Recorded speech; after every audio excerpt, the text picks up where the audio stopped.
Она што синоќа беше метеж на бензинските пумпи, утрово се чини дека е нормализирано, така барем покажуваат нашите екипи од теренот кои веќе се подготвуваат за информативните изданија.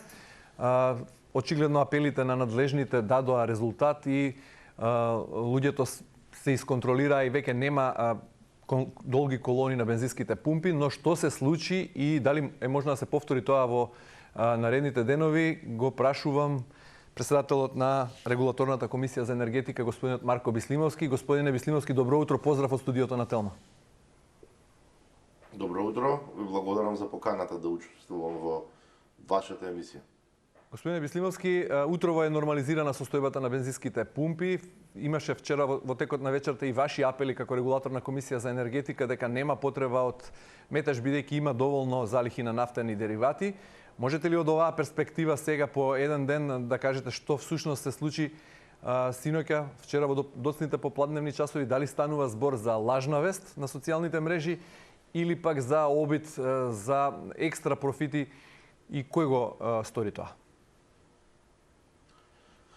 Значи, во ниту еден момент обезбедувањето на нафтените деривати во државата не било доведено во прашање, бидејќи преку 90% од нашите потреби како држава ги обезбедуваме од Грција.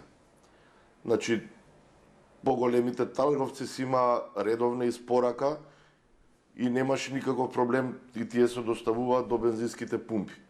Во текот на вчерашниот ден почнаа прво да се шират шпекулации дека цената на бензинот и на дизелот следната недела ќе се зголемат за 50-60 денари од литар.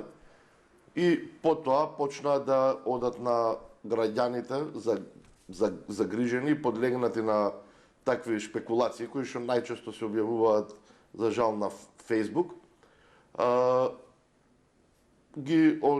Почнаа да одат на бензински пумпи и на бензинските пумпи во одредени бензински пумпи кажувале дека можеме ние да точиме само за 300-500 илјада денари.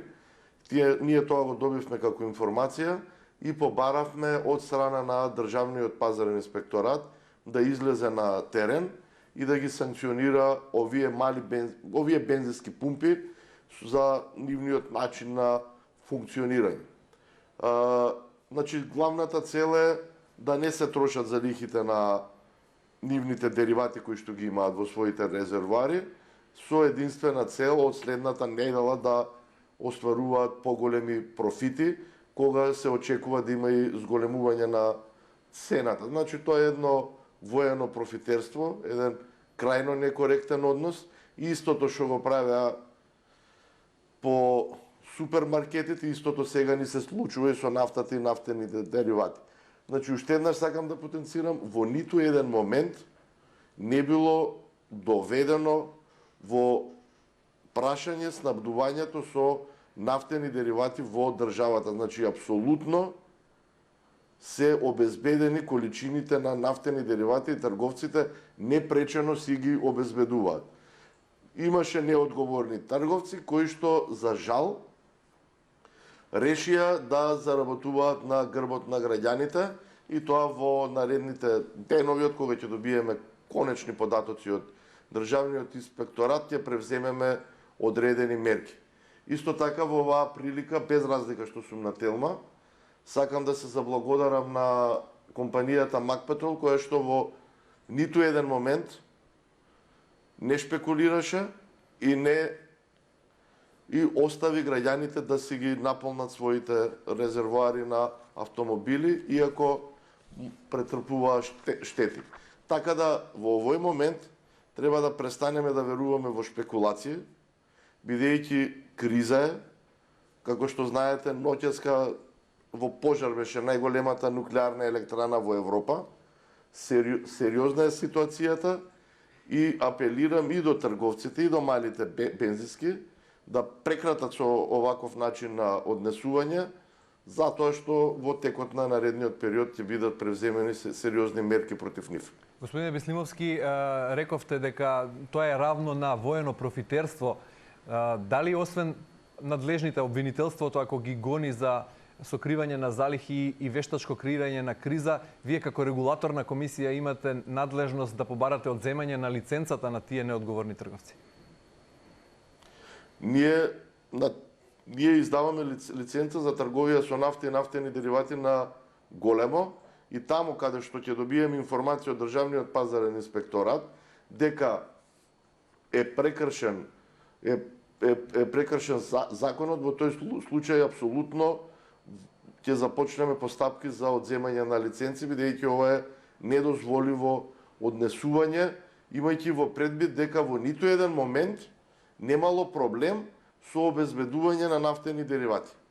Значи, сето тоа беше предизвикано од шпекулации. Значи, јас разговарав со најголемите трговци и никој немаше проблем проблем со обезбедување на нафтени деривати. Како што кажав, најголемиот увоз во Македонија доаѓа од Грција. Грција на ниту еден начин не е загрозен. Така, рековте дека дел од паниката создаде и шпекулацијата за зголемување на цените, но сепак понеделник е ден кога се врши корекција, кога регулаторната комисија ја одредува цената на нафтените деривати и вие споменавте дека е можно нагорна корекција. Може да кажете до каде би оделе цените со оглед на драстичниот раст на светските берзи на суровата нафта на 115, меѓу 115 и 120 за барел и на енормниот скок на цената на гасот? Значи, оваа недела е недела во која што драстично се зголемени цената на нафтата и нафтените деривати на светските берзи, цената на природниот газ и цената на електрична енергија. Европската историја на функционирање на берзи не памети такво поскапување на цените на нафтените деривати, на електричната енергија и на природниот газ за толку краток период. Така да се уште ги гледаме, ги немаме последните котации од четвртокот, ги очекуваме од петокот и ќе видиме и ќе ги разгледаме и како и секогаш ќе донесеме одлука, но тука постои можност да се вклучи и владата преку своите механизми во однос на акцизата и ДДВ-то со цел овие шокови за одреден период да се намалат. Инаку потенцирам уште еднаш, овоа што се случува оваа недела на берзата е незапаметено до сега. Да, имаше некои политички предлози од опозицијата за интервенција во акцизата, во делот на акцизата. Имате ли пресметки, некакви анализи или веќе комуникација со владата во однос на тоа да тој удар се амортизира во акцизата, а не во продажната цена? Значи, некаде кога се определува цената на крајната цена на нафтените деривати, особено на дизелот, кој што има најголема потрошувачка во државата, некаде 52-3% учествува набавната цена и на незино влијание има и сериозно има и курсот на доларот, потоа имаат влијание државните давачки околу 40% и останатите 7-8% се трговска маржа која што определува регулаторната комисија за енергетика и трошоци за транспорт на што ги имаат трговците. Значи, ние сме во постојана комуникација со владата, бидејќи едноставно во овие тешки времења мора да постои комуникација и така да се прават анализи и ќе видиме што ќе излезе од овие анализи, бидејќи тоа е тоа. Ние како држава ниту произведуваме нафтени деривати за жал. Нашата рефинерија Окта не работи веќе 8-9 години, ниту пак имаме нафта. Едноставно нафтата ја увезуваме и тоа што се случува на светските берзи, тоа се отсликува и во крајните цени. Марко Висливовски, председател на регулаторната комисија за енергетика, со уверување дека има доволно количество на нафтени деривати и дека не треба да се создава метеш и долги колони на бензинските пумпи. Во однос на цената за сега не добивме повеќе информации, ќе го чекаме понеделник и вашите анализи се до следната корекција, веројатно во нагорна линија, но не повеќе од 5 денари, како што рековте, по литар. Бидејќи спомнавте на почетокот дека станува збор за лажна вест, која се прошири на социјалните мрежи. Ќе видиме какви ќе бидат пресметките. Инаку вчера се појавува и лажни вести дека ќе се зголемат не за 5 денари, туку за 50, за 60 денари, за 30, за 40. И познате ни се на нас тие експерти. Исто тоа го правя и за електричната енергија, дека ќе се зголеми 100%, 90%.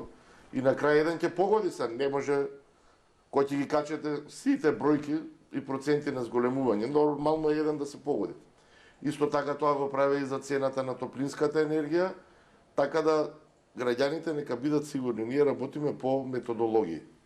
И тие методологии се проверувани и од страна на енергетската заедница, и од страна на релевантни европски институции, се целосно усогласени со начините на определување на цени на секаде во Европа. Инаку да бидете сигурни, никој не би сакал да зголемува цена ако нема потреба.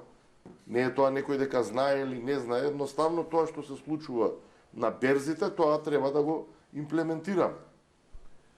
Господине Бислимовски, ви благодарам многу за ова вклучување во утринската програма на Телма и за деталните објаснувања на темата и уште еднаш на уверувањето дека има доволно количество и резерви на нафтени деривати и дека нема потреба од метеж и создавање на залихи, и со апелот дека неодговорните трговци, оние помали бензински пумпи кои ги ограничувале количествата што ги продаваат или пак ги празнеле залихите вештачки, ќе бидат санкционирани.